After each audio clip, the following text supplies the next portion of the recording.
Hi, my name is Mia. Welcome to Scrubs and Savings. I'm a 22-year-old new grad nurse documenting how I'm living intentionally, spending joyfully, and giving generously. And today I'm going to share with you exactly how I would make a brand new budget using the budgeting software ynab. I use ynab as it is a zero-based budgeting system where I have to assign every single one of my dollars a job. I enjoy this method of budgeting because it allows me to see my money in a forward planning approach rather than just tracking my expenses and being surprised with how much money I'm spending every month. As you can see here, this is a very blank canvas on ynab, and what we're going to do is first make category groups.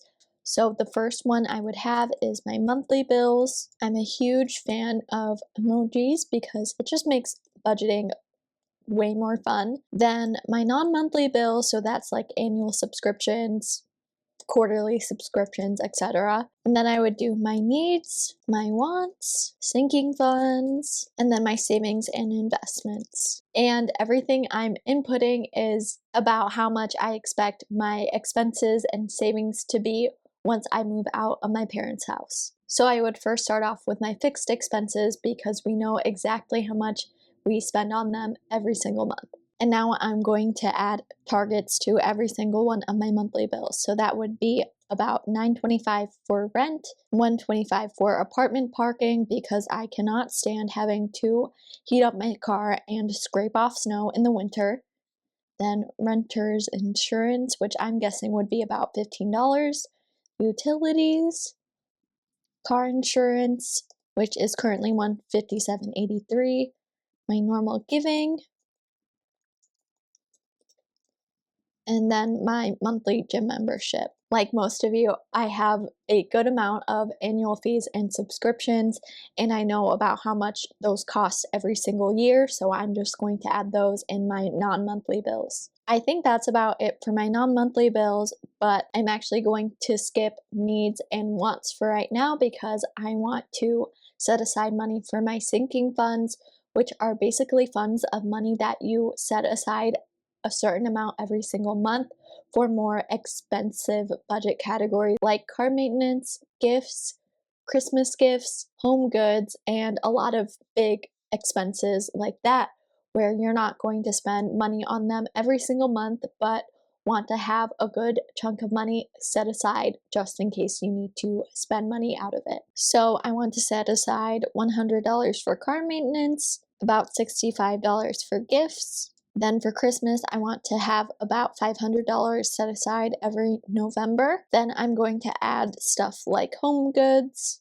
technology, and medical. And then probably after you have a year's worth of data, you'd have more of an understanding of how much money you need to set aside for all of these sinking funds every year. Now, as for variable expenses like groceries, household goods, eating out, things like that, it's probably a little harder to estimate how much these are if you haven't been tracking your money, so I would recommend pulling out about 3 months worth of bank statements and putting all of your expenses on a spreadsheet and then averaging out how much you spend on these budget categories. And for me, I'm just estimating my needs, but I do have a pretty clear picture of how much I spend on wants. So for needs, that'll be groceries, of course, because I have to feed myself. For some reason, I really like this carrot emoji, and I think I'll probably want about $400 every month for that. Then for household goods,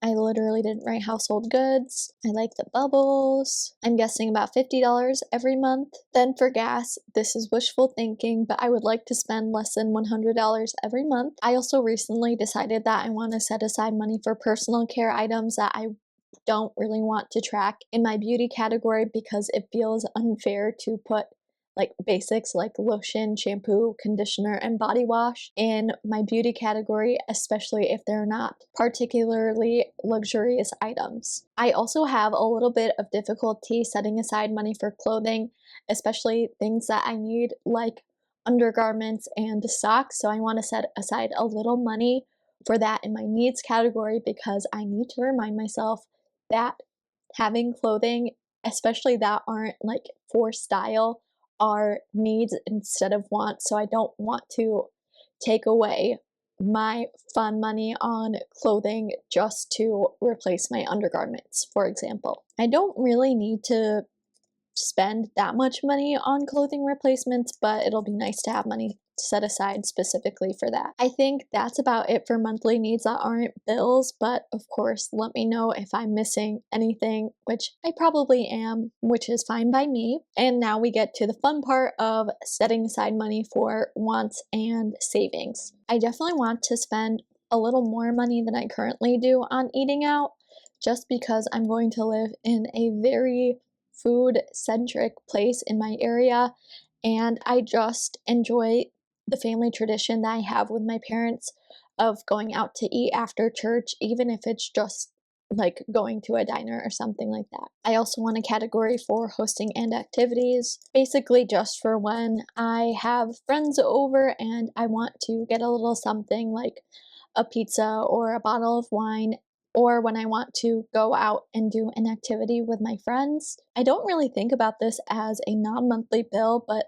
it is something that is non monthly that I do want to pay for, which is my yoga classes.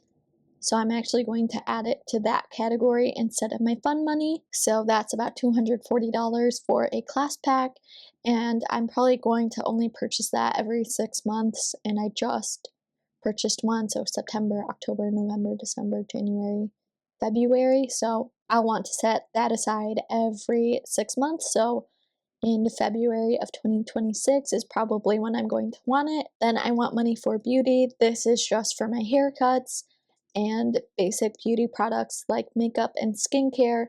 And sometimes I put my stuff for my hair in this category, but sometimes I also put that in clothing if it's a hair accessory, but that doesn't really matter. And I currently spend about $35 every month on beauty. And the way I actually calculated this is just listing out all of my beauty products and my haircuts and how often I replace them. And I also check in on how much I'm spending on average, and it's still about $35. Then I want money for date nights, and that should be about $50 every month. I also enjoy going to live events like sporting events, concerts, and going to watch theater, and that's a pretty expensive thing to do, so I'm going to set aside $100 every month for that. Of course, I'm going to want to set aside money for my hobbies, and my main hobby right now is YouTube. So I'm going to put little headphones like I have when I'm editing. I'm a seasonal hobby girl. It just depends on what I'm interested in at the moment, but I do spend about $50 on hobbies every month.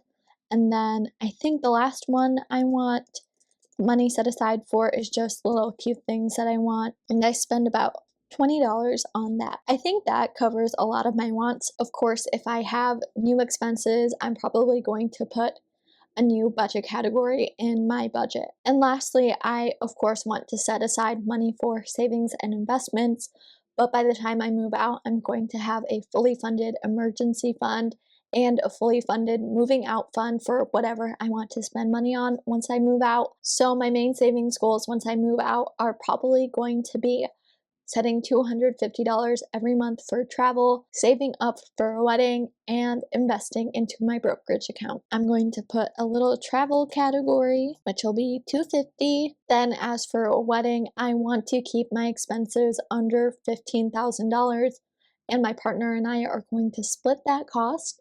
And I don't even know if I want to spend that much money on a wedding, but that's not the point of this video. So I'm just guessing I'll need to set aside $7,500. I'm not really in a rush to get married, so I'm thinking fall of 2028 might be a good time. I will also want to set aside money into a brokerage account when I move out, but I'm probably going to focus on setting more money aside into my tax advantage account, which my main one is my 403b through my hospital. But I'm still going to put a brokerage category for basically whenever I get extra money. And so this is what the budget is looking like right now. I feel like it's pretty well balanced, and the expected income that I'm going to put in right now is approximately what 2 of my paychecks will look like if I'm only contributing up to my employer match, which is about $2,170.27 per paycheck. So that makes my expected income $4,340.54, which does give me a good margin for my targets, and this probably means that I will be comfortably able to contribute more to my 403b. So that is what setting up a budget looks like, but I also want to show you guys what assigning every dollar a job actually looks like in my ready to assign. This is all of the money that I'll have ready to budget. So we're just going to go line by line and pretend that we are budgeting on the first of the month. So the $20,500 that I have ready to assign is every single dollar that I have in my checking accounts and my savings accounts. So the first thing that I'm going to do is set aside the amount of money that I'll have in my emergency fund and my apartment fund, which takes away a good amount of my ready to assign, and I didn't even put those categories in my budget, so we're going to put that in right now. And I'm going to actually put my emergency fund as a peace sign because having one will give me a good peace of mind that I'll have a chunk of money ready to go in case anything happens. So that'll be $12,000. And then for my moving out fund, like I said before, I'm guesstimating that that will be about $2,500 by the time I'm settled into my apartment and just trying to figure out how much I'm spending on furniture. And now I only have $6,000 ready to assign. So the first thing that I would personally do is set aside enough money for my monthly bills. So if we select this category group, I can fund this entire category with what I have ready to assign. So that is $1,650.24. Then I'm going to actually set aside my needs for the month. So that's groceries, household goods, gas, personal care, and clothing replacements. Then I would fund my sinking funds just in case I need money for those. Then I would set aside money for my non-monthly bills, especially making sure that I have enough money if any of these bills are coming out soon, but this is just what I have for right now. Then I would probably pay myself first and set aside money for travel and my wedding fund, and then finally set aside money for my wants. And I still have $2,297.56 ready to assign. So what I would do in this scenario is probably top up my Christmas fund since it is September, and then a few of my sinking funds. So let's top up Christmas. I think I have currently in my actual budget, I have $450 set aside for that. So we're just going to do this. So I have $450. I'd want to have a little more money in my car maintenance category at a time just because that's a very big expense. This is just really me going off of vibes at this point. So we're just going to do up to $500. Then for gifts, this time of year is kind of expensive because I have one friend's birthday, then my anniversary, and then a couple of birthdays around Christmas time. But I do try to give a birthday gift on top of my Christmas gift. So we're just going to set aside enough to get to $150. And then I'd probably want a little more money in my home goods category just because in this scenario I moved out and I'm probably going to doom scroll on Facebook Marketplace once I move out to get small things for my apartment to make it more homey, like lighting, plants, things that'll just make my apartment feel more like home. So I would have $200 for that. Again, this is just going off of vibes. And honestly, I think that's enough for everything. So by the time I move out, I am actually planning a trip to France and I want to have a good chunk of money set aside for that. So we're going to add $12.50 to travel, and then with the extra $79.23, I might want to have enough money set aside for live events because I want to be prepared for basically anything that comes up. And I am a fan of the pop girlies, and we all know that their concerts are really expensive. So I might actually set aside more than $100 per month just for concerts alone. And now every single one of my dollars in my bank account has a purpose, and I know exactly where I want my money to go for the next month. And I know I address this in basically every video, but I just want you guys to be aware that I'm very aware of the privilege that I have, that I'm probably going to have a good chunk of money set aside once I do move out. I don't know if you guys have been seeing it, but I've been posting a good amount of short form content.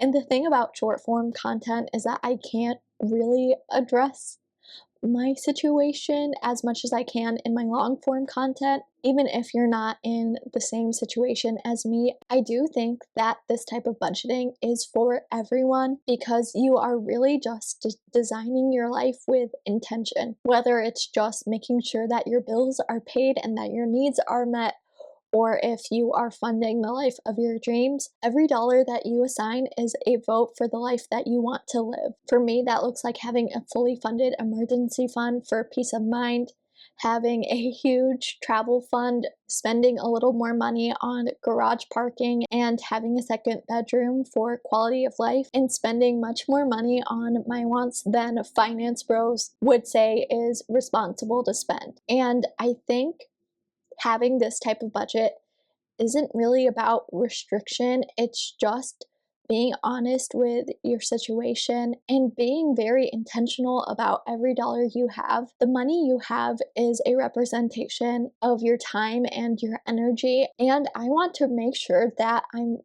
spending the representation of my time and energy with respect and aligning it with the way that I want to live my life. I think that's about it for how I would make a brand new budget.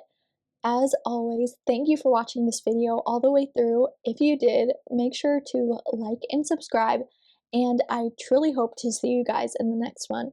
Bye guys.